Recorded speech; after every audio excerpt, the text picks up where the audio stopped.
بسم اللہ الرحمن الرحیم۔ السلام علیکم ورحمۃ اللہ وبرکاتہ۔ محترم ناظرین، کیا اسلام میں پسند کی شادی کرنا جائز ہے؟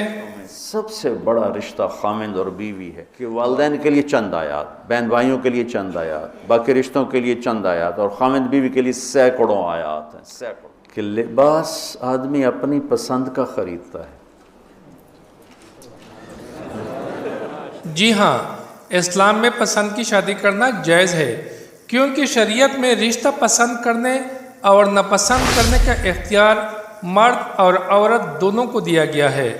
اسلام میں نکاح کو کسی نامحرم سے پیار و محبت اور جائز تعلق کی بنیاد قرار دیا گیا ہے، اور اسے زندگی کی بہت سے اہم ترین ضروریات کی تکمیل، سکون و اطمینان اور باہمی الفت و محبت کا ذریعہ بنا دیا گیا ہے۔ زوجین کا ایک دوسرے کی طرف سکون پانا اور ان کے درمیان محبت و رحمت کا پیدا ہونا صرف اسی صورت میں ممکن ہے جب میاں بیوی ایک دوسرے کو پسند کریں۔ رسول اللہ صلی اللہ علیہ وآلہ وسلم نے فرمایا ہے کہ محبت کرنے والوں کے لیے نکاح سے اچھی کوئی شے نہیں، لہذا والدین کو چاہیے کہ رشتے طے کرتے وقت اولاد کی پسند اور ناپسند کا خصوصی خیال رکھے۔ ہمارے معاشرے میں اکثر والدین گائے، بکری، مکان، گاڑی، کپڑے اور دیگر اشیاء خریدتے وقت تو 100 بار پسند و ناپسند کا خیال رکھتے ہیں، لیکن اولاد کی شادی کرتے وقت اپنی مرضی کے رشتے ان پر مسلط کرتے ہیں جنہوں نے ساری زندگی اکٹھی گزارنی ہوتی ہے۔ لہذا شادی پسند کی ہی بہتر ہے تاکہ میاں بیوی اپنی زندگی احسن انداز میں گزار سکیں۔ محترم ناظرین، شادی کے بارے میں مبلغ اسلام مولانا طارق جمیل صاحب کا ایک زبردست بیان ہے، آئیے سنتے ہیں مولانا طارق جمیل صاحب۔ شریعت نے جتنے رشتے بتائے ہیں ان تمام رشتوں میں سب سے بڑا رشتہ خامند اور بیوی ہے۔ والدین کا بھی اتنا اہمیت قرآن نے نہیں بیان کی، بہن بھائیوں کی اتنی اہمیت بیان نہیں کی کہ والدین کے لیے چند آیات، بہن بھائیوں کے لیے چند آیات، باقی رشتوں کے لیے چند آیات، اور خامند بیوی کے لیے سینکڑوں آیات ہیں، سینکڑوں۔ قرآن بھرا پڑا ہے کہ یہ رشتہ بچ جائے، چونکہ باقی رشتے ٹوٹتے نہیں، یہ ٹوٹ جاتا ہے۔ اطاعت اور فرمان برداری ہو یا نافرمانی ہو، میں اپنے باپ کا بیٹا ہوں، میں اپنی ماں کو تنگ کرتا ہوں یا خوش رکھتا ہوں، میں اپنی ماں کا بیٹا ہوں، یہ رشتہ نہیں ٹوٹتا۔ میری بھائی سے لڑائی ہے یا صلح ہے، یہ رشتہ نہیں ٹوٹتا، لیکن خامند بیوی کا رشتہ ٹوٹ جاتا ہے، ایک بول پہ ٹوٹ جاتا ہے۔ تو ایک بات رہ گئی تھی کہ لباس آدمی اپنی پسند کا خریدتا ہے۔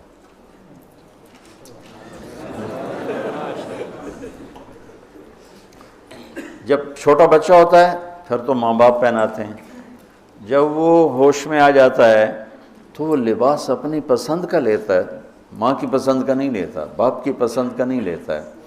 تو لفظ لباس میں اشارہ ہے کہ والدین کو چاہیے کہ شادی میں اپنی بیٹی اور بیٹے کی پسند کا خیال رکھیں۔ یہ لفظ لباس بتا رہا ہے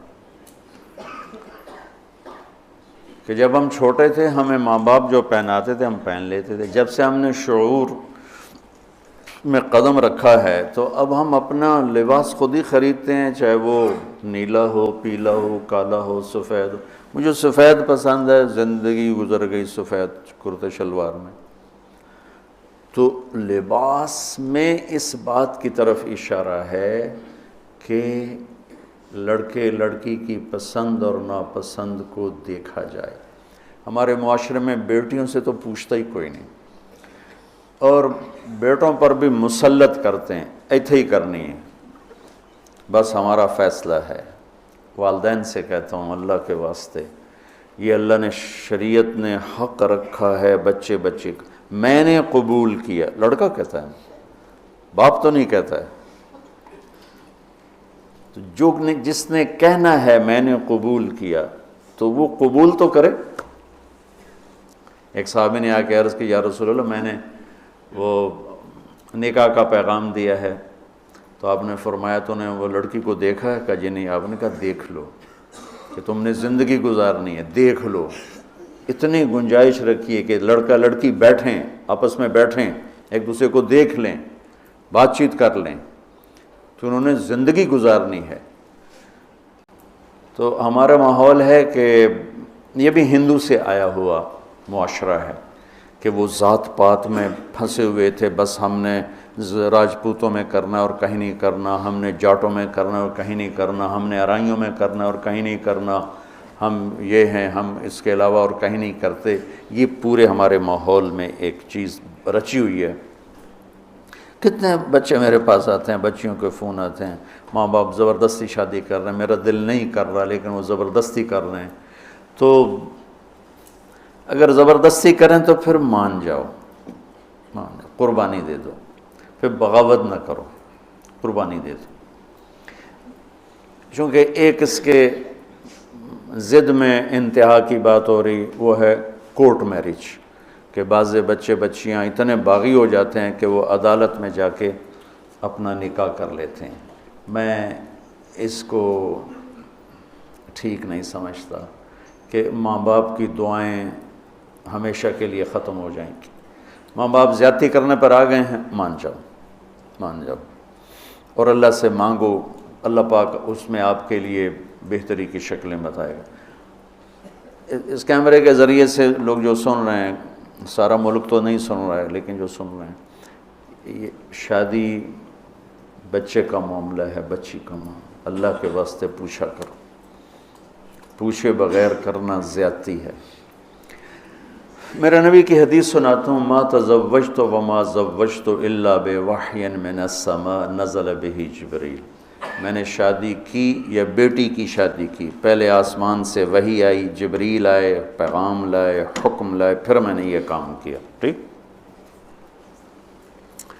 حضرت علی رضی اللہ تعالیٰ عنہ پیغام لے کر آئے ہیں۔ پہلے ابوبکر صدیق نے رشتہ مانگا، آپ خاموش، یعنی انکار۔ عمر رضی اللہ تعالیٰ نے بات کی، خاموش، یعنی انکار۔ عبد الرحمن بن عوف نے حضرت علی سے کہا تم جاؤ۔ وہ فرمانے لگے میں تو بہت غریب ہوں، میرا تو گھر بھی اپنا نہیں، مجھے دے دیں گے؟ کہاں دے دیں گے، تم جاؤ۔ تو حضرت علی تشریف لائے اور آ کے بیٹھے تو شرم کی وجہ سے بولا ہی نہ گیا۔ تو آپ نے فرمایا علی کیسے آئے؟ وہ چپ۔ اب آپ کو تو پتہ تھا علی کیسے آئے، آپ تو اندر دیکھ رہے ہیں۔ تو آپ نے فرمایا لگتا ہے تم فاطمہ کے رشتے کے لیے آئے ہوگے؟ کہا جی ہاں۔ تو آپ نے کہا انشاءاللہ، اور یہ کہہ کر اٹھ گئے۔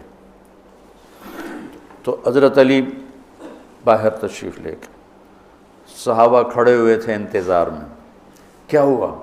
تو فرمایا انکار ہو گیا۔ کہنے لگے کیسے؟ کہا کچھ بولے ہی نہیں۔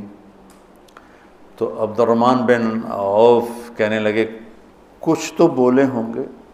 کہا بس انشاءاللہ کہا تھا۔ کہا تو پھر بس مبارک ہو گیا کام۔ تو حضرت علی نے پوچھا وہ کیسے؟ کہا اس لیے کہ نبی کا انشاءاللہ ہاں ہوتا ہے، لہذا تیرا کام ہو گیا۔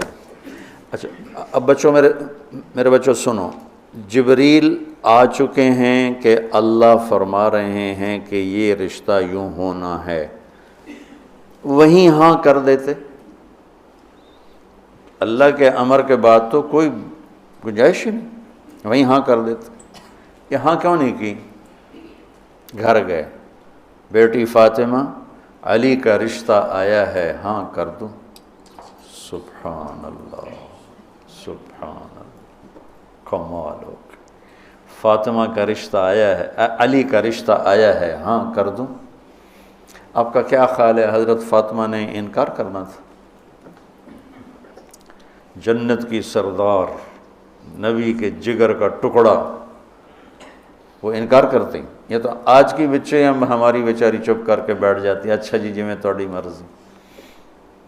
اور وہاں ہمیں تو پتہ نہیں کہ وہی کیا ہے، یہاں تو وہی آ چکی ہے کہ علی اور فاطمہ کی جوڑی آسمان پہ طے ہو چکی ہے۔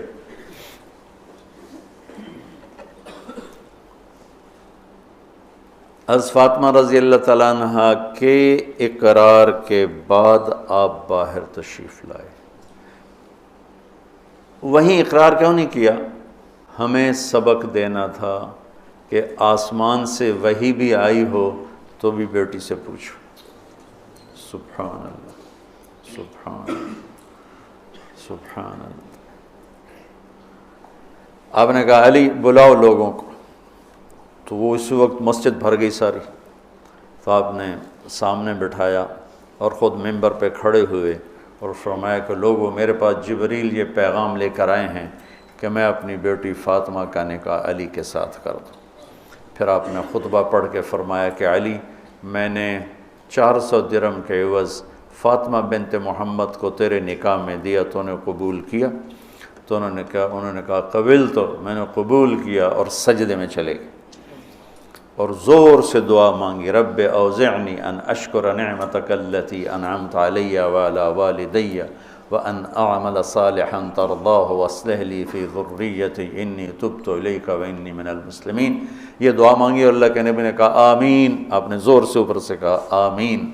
پھر آپ نے سارے شرکائے نکاح کو شہد کا شربت پلایا اور کھجور کھلائی، شہد کا شربت اور کھجور کھلائی۔ تو آسمانی وحی کے بعد بھی باپ پوچھ رہے ہیں کہاں کر دوں؟ تو ہمارے پاس تو وحی نہیں ہے، اور ایک بچی نے زندگی گزارنی، ایک بچے نے زندگی گزارنی، اور ماں باپ ان کی وہ رائے کے خلاف اولاد بولے تو وہ کہتے ہیں یہ گستاخ ہو گئے ہیں، یہ نافرمان ہو گئے ہیں۔ محترم ناظرین، والدین کو چاہیے کہ رشتے طے کرتے وقت اولاد کی پسند اور ناپسند کا خصوصی خیال رکھیں، کیونکہ شریعت میں رشتہ پسند کرنے اور ناپسند کرنے کا اختیار مرد اور عورت دونوں کو دیا گیا ہے، جنہوں نے ساری زندگی اکٹھی گزارنی ہوتی ہے۔ لہذا شادی پسند کی ہی بہتر ہے تاکہ میاں بیوی اپنی زندگی آسان انداز میں گزار سکیں۔ بیٹے، بہو اور اولاد کا یہ فرض ہے کہ وہ والدین اور قریبی رشتہ داروں کے شرعی حقوق کا خاص خیال رکھیں، جبکہ والدین کی بھی ذمہ داری ہے کہ وہ اولاد کی جائز خواہشات، ضروریات اور معاملات میں معاونت اور سرپرستی میں وسعت ظرفی کا مظاہرہ کرے۔ شریعت اس بات کی کبھی اجازت نہیں دیتی کہ ایک فریق کا حق ادا ہو اور دوسرے کی حق تلفی ہو جائے۔ والدین کی نافرمانی صرف اس صورت میں ہوتی ہے جب ان کے وہ حقوق ادا نہ کی جائے جنہیں شریعت نے ان کے حق میں مقرر کیا ہے، یا ان کی بے ادبی اور گستاخی کی جائے، یا ان کی خدمت میں کوتاہی کی جائے۔ یہی ان کا حق اور اولاد کا فرض ہے۔ اسلام نے حقوق و فرائض میں بہت خوبصورت توازن قائم کیا ہے۔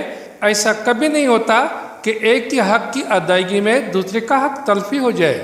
محترم ناظرین، اس امید کے ساتھ اجازت دیجیے کہ آپ کو ہماری ویڈیو پسند آئی ہوگی۔ ملتے ہیں بہت جلد ایک نئی اور معلوماتی ویڈیو کے ساتھ۔ دیکھتے رہیے سردار اسلامک پوائنٹ۔ اللہ آپ کا حامی و ناصر ہو۔